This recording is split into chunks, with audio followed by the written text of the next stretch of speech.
नमस्कार। हम लोगों ने पिछले अध्याय में यह जाना कि ग्रहों का पारिवारिक संदर्भ में व्याख्या। आज अध्याय संख्या 21 में हम लोग चर्चा करेंगे ग्रहों को लिंगात्मक तथा पंच तत्वों की संज्ञा। हम लोग ग्रह के गुण स्वरूप को पढ़ रहे हैं। ग्रह के गुण स्वरूप के क्रम को आगे बढ़ाते हुए आज हम लोग यह चर्चा करेंगे कि किन किन ग्रह को स्त्री, पुरुष तथा नपुंसक की संज्ञा प्राप्त है। जैसा कि हम पहले चर्चा कर चुके हैं राशियों के विषय में, वहां हम लोगों ने यह जाना था कि किन किन राशियों को स्त्री की तथा पुरुष की संज्ञा प्राप्त है।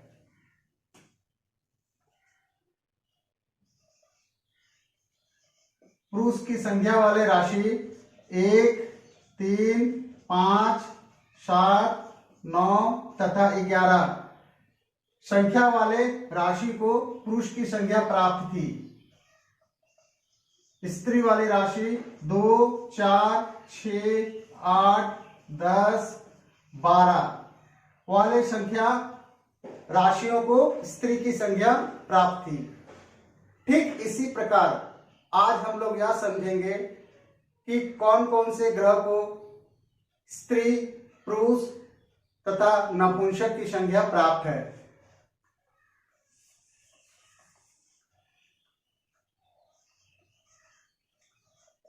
सूर्य,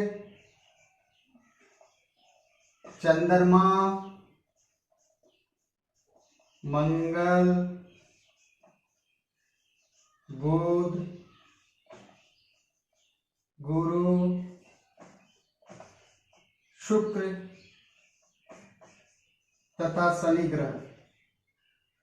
सूर्य को पुरुष, चंद्रमा स्त्री, मंगल पुरुष, बुध स्त्री, क्षमा चाहेंगे, बुध नपुंसक, गुरु पुरुष, शुक्र स्त्री, शनि नपुंसक।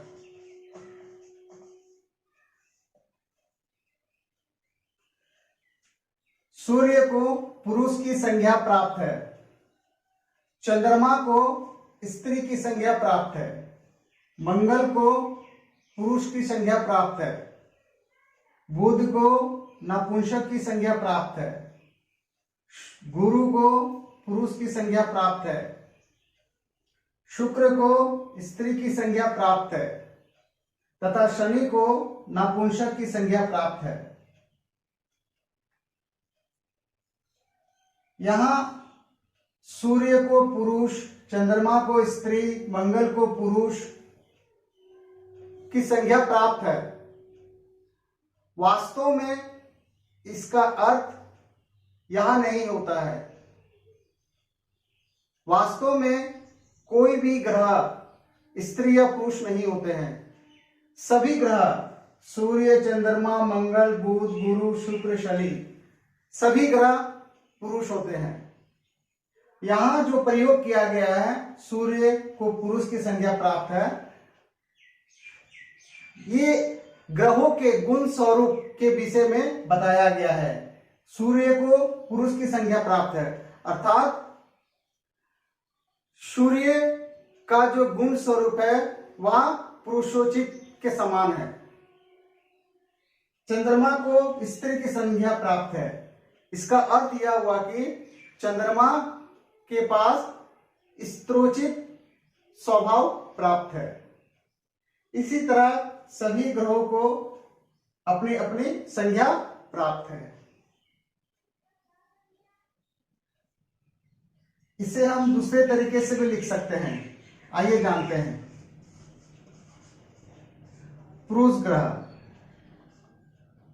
पुरुष ग्रह कौन कौन से हो सकते हैं? सूर्य, मंगल तथा गुरु। स्त्री ग्रह चंद्रमा, शुक्र। नपुंसक ग्रह बुध तथा शनि। अर्थात पुरुष ग्रह किसे किसे कहते हैं? सूर्य को, मंगल को, गुरु को, स्त्री ग्रह चंद्रमा और शुक्र को, नपुंसक ग्रह बुध और शनि ग्रह को कह सकते हैं। आइए जानते हैं इसका प्रयोग कहां करेंगे। इसका प्रयोग ज्योतिष में किस प्रकार करते हैं। मान लेते हैं कि किसी स्त्री जातिका का पत्रिका है और स्त्री जातिका के पत्रिका में यदि पुरुष ग्रह अर्थात सूर्य, मंगल, गुरु यदि बलवान हो तो उस स्त्री जातक के वैवाहिक जीवन सुखमय होगा। इसी प्रकार यदि कोई पुरुष जातक है, उस पुरुष जातक के पत्रिका में यदि स्त्री ग्रह अर्थात चंद्रमा और शुक्र यदि बलवान हो तो उसका वैवाहिक जीवन सुखमय होगा। इस प्रकार हम इसका प्रयोग करके हम लोग फली ज्योतिष में समझते हैं। आइए अब आगे जानते हैं कि किन किन ग्रहों को कौन कौन सी तत्व प्राप्त है। तत्व के विषय में हम पूर्व भी चर्चा कर चुके हैं कि ये सारा ब्रह्मांड, ये चराचर जगत जो भी है ये सारे 5 तत्व से मिलकर बने हुए हैं। अग्नि, पृथ्वी, वायु, जल तथा आकाश। हम लोग जब राशि के विषय में चर्चा कर रहे थे तो वहां हम लोगों ने केवल 4 तत्वों की ही चर्चा की थी, अग्नि, पृथ्वी, वायु तथा जल। परंतु ग्रह के संदर्भ में हम लोग यहाँ 5 तत्वों की व्याख्या करेंगे। आइए समझते हैं कौन कौन से ग्रह को कौन कौन से तत्वों की संख्या प्राप्त है। मंगल, बुध, गुरु, शुक्र, शनि। मंगल को अग्नि, बुध को पृथ्वी, गुरु को आकाश, शुक्र को जल, शनि को वायु। अर्थात मंगल ग्रह को अग्नि तत्व की संज्ञा प्राप्त है, बुध ग्रह को पृथ्वी तत्व की संज्ञा प्राप्त है, गुरु ग्रह को आकाश तत्व की संज्ञा प्राप्त है, शुक्र ग्रह को जल तत्व की संज्ञा प्राप्त है, शनि ग्रह को वायु तत्व की संज्ञा प्राप्त है। हमने यहां 5 ग्रह के विषय में लिखा, 2 ग्रह हमने नहीं लिखा। वह क्या क्या है? वह है सूर्य और चंद्रमा। सूर्य और चंद्रमा को हम लोग अलग से समझते हैं। सूर्य को अग्नि का अधिपति का संज्ञा प्राप्त है, इसे अग्नि का अधिपति का संज्ञा प्राप्त है। अर्थात सूर्य को अग्नि का कारक भी माना जाता है तथा मंगल को भी अग्नि का संज्ञा प्राप्त है, परंतु दोनों में अंतर है। दोनों में अंतर क्या है कि जगत में जितने भी अग्नि हैं, इस संसार में जितने भी अग्नि हैं, वे सारे के अधिपति सूर्य कहे गए हैं, परंतु मंगल और सूर्य में भिन्नता भी है। आइए एक उदाहरण से समझते हैं। मंगल का प्रयोग कहां होगा? यदि किसी इलेक्ट्रिक के कारण यदि कोई अग्नि प्रज्वलित होता है या किसी ईंधन के द्वारा कोई अग्नि प्रज्वलित होता है, घर के चूल्हा से जो अग्नि प्रज्वलित होता है, इस अग्नि संबंधित बातों को समझने के लिए हम लोग उसे मंगल से समझेंगे। परंतु इस पृथ्वी पर जो तापमान होता है, अर्थात जो गर्मी हमें प्राप्त होती है, उसे समझने के लिए हम लोग सूर्य के पास जाएंगे, उसे सूर्य से समझते हैं। ये दोनों के बीच में भेद है, मुख्य भेद है। इसलिए सूर्य को अग्नि की अधिपति की संज्ञा प्राप्त है।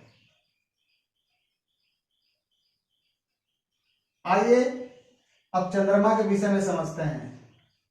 चंद्रमा को जल की अधिपति की संज्ञा प्राप्त है।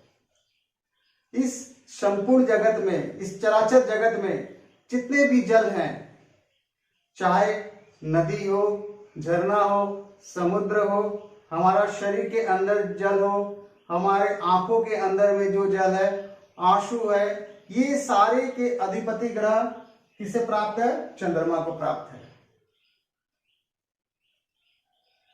इसलिए सूर्य और चंद्रमा को हम लोग अलग सा पढ़ते हैं।